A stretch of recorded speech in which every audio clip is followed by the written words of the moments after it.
Ein Gregor, sei Aushilfsköchin, bringt ihn wieder mit seiner preußischen Stieftochter zusammen.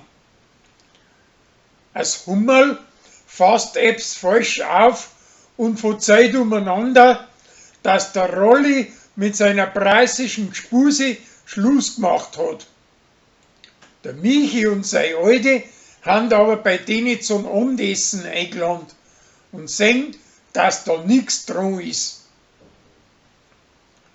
Der Sarah, sein preußischer Onkel, reißt den nächsten Hasen auf. Aber wie die hört, dass er in einer WG haust, kriegt's kalte Füße. Die anderen zwei, wo in der WG hausen, die haben aber voll auf vier nehmen, als wir bessere Leute. Und das kommt bei derer gut an. Denen wird's aber mit der Zeit blöd und ihm auch. Und drum macht er Schluss mit ihrer und mag überhaupt keine Weiber mehr aus dem Netz rausholen. Kathi streitet sich mit Chris übers Haushaltsgeld, aber am Ende werden sie sich wieder eins.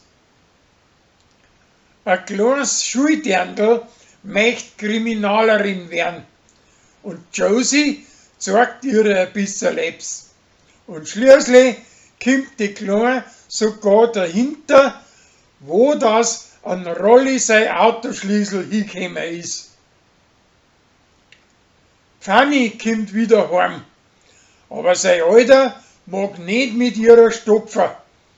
Und sie sagt, dass er etwas mit der Aushilfsköchin hat.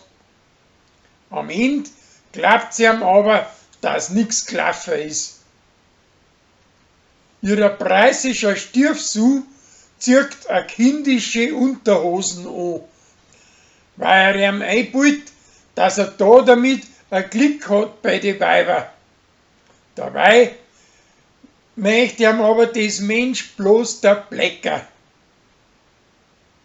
Als Zwiefel packt seine letzte Prüfung, samt seinem sakrischen Kreuzweh.